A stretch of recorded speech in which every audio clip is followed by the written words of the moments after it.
You're listening to The Quiet Midnight.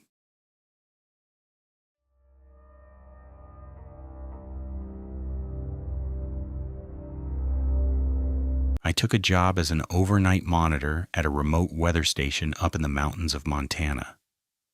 Station 6, 3 hours from the nearest town, up a dirt road that half the year you can't even drive. The pay was good because nobody wanted it. You're completely alone up there. One person, one small building, one long winter. The job itself was simple. Every hour on the hour you log the readings from the instruments, temperature, wind, pressure, and radio them down to the regional office. That's it. 12 entries a night. In between, you're free. Read, sleep, whatever. Just don't miss a reading. The man I replaced, a guy named Halloran, trained me for exactly 1 day before he left. He was jumpy, kept looking out the windows. Before he drove off, he handed me a notebook and said, "The official log goes to the office, but you keep this one for yourself. Every night you write down one extra thing." I asked what. He said, "You write down whether you heard the knock and how many." I thought he was messing with the new guy. Mountain people have a sense of humor. I laughed. He didn't. He just got in his truck and drove down that dirt road, and I never saw him again. The first few nights were beautiful. Silent. The stars up there are unreal. No cities for 100 miles. Just this thick spray of light across the whole sky. I did my hourly readings, radioed them in, and felt like the luckiest person alive to be paid for this. On the 4th night, I heard the knock. It was 3 a.m. I'd just finished the reading.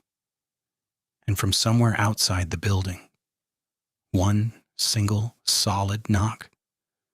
Like a knuckle on wood, but heavier. I froze, waited. Nothing else. Just the wind. I told myself it was the building settling, old timber, cold nights, wood contracts, and pops. Completely normal. But I remembered Halloran's notebook, and feeling a little foolish, I opened it and wrote, Night 4. 1 knock. 3 a.m.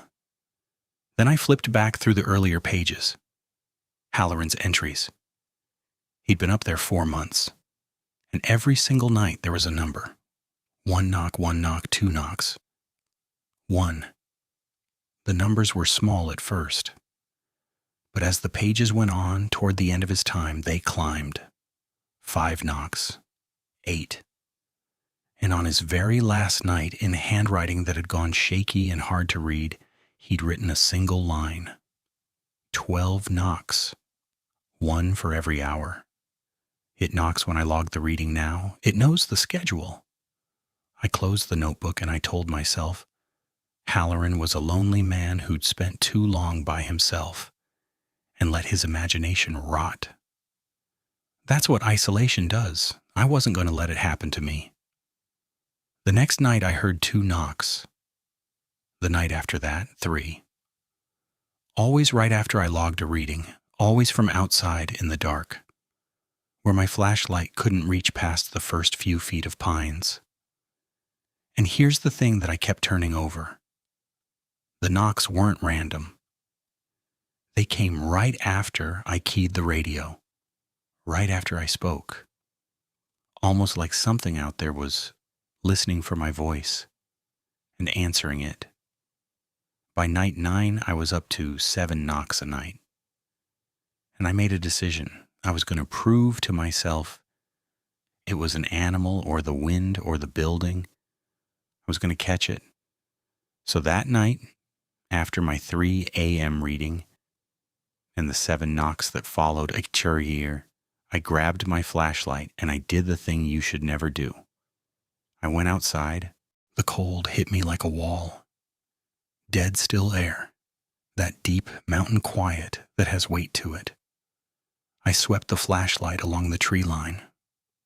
Nothing. I walked the perimeter of the building, boots crunching on frozen dirt, checking every wall for a loose board, a branch, anything that could make that sound. The building was solid, no branches touching it, no animals, nothing. And then, standing out there in the dark, I realized something that turned my blood to ice. The knocks had never come from outside.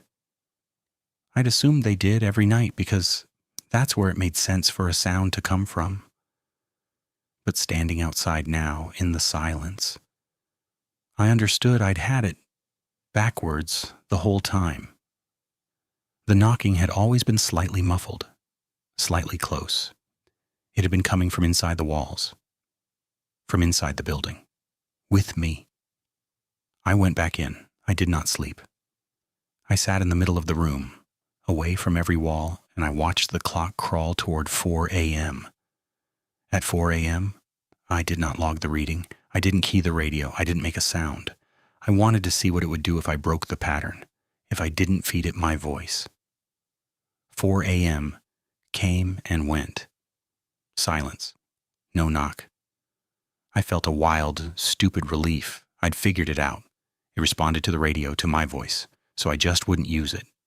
I'd sit here silent until sunrise and drive down that mountain and never come back. Then at 4:17, the radio crackled to life on its own, and a voice came through it. My voice. Reading the 4 a.m. measurements. Temperature, wind, pressure. The exact readings I would have given in my exact voice. Calm and clear. I hadn't touched it. I was sitting 6 feet away with my hands in my lap. When the voice finished the reading, it paused, and then, through the radio in my own voice, it knocked. 4 times, slow, deliberate, 1 for every hour since midnight. And then my voice said, softly, "You forgot the reading. Don't worry, I've got it. I've been practicing." I understand now what happened to Halloran, why the numbers climbed, why his last entry said it knew the schedule. It hadn't been learning the schedule. It had been learning him, learning his voice, his routine, his readings, 1 knock at a time, 1 night at a time, until it could do the job without him, until it didn't need him anymore. I don't know what happened to Halloran on his 12th knock night, but I know he never made it to town. I checked. There's no record of him anywhere after Station 6. I left before sunrise. I didn't log out. I didn't radio the office. I just drove too fast down that frozen dirt road in the dark, and I didn't breathe right until I saw the lights of town. I called the regional office from a gas station to tell them I quit. The woman who answered was kind. She took down my name. And then she said the office was glad I called, because they'd been trying to reach Station 6 all night and hadn't been able to get through. The monitor kept radioing in the hourly readings, right on schedule, but wouldn't answer when they called back. I told her that was impossible. I told her I'd left. I told her the station was empty. There was a pause on the line, and then she said, "That's strange. We just logged a reading from you 30 seconds ago. So if you're ever offered a job that pays too well for work that's too simple in a place too far from anyone, ask why the last person left, and if they hand you a notebook and tell you to count the knocks, don't take the job, because it isn't counting the knocks. It's counting how many it has left before it becomes you." This was The Quiet Midnight. Sleep well, if you can.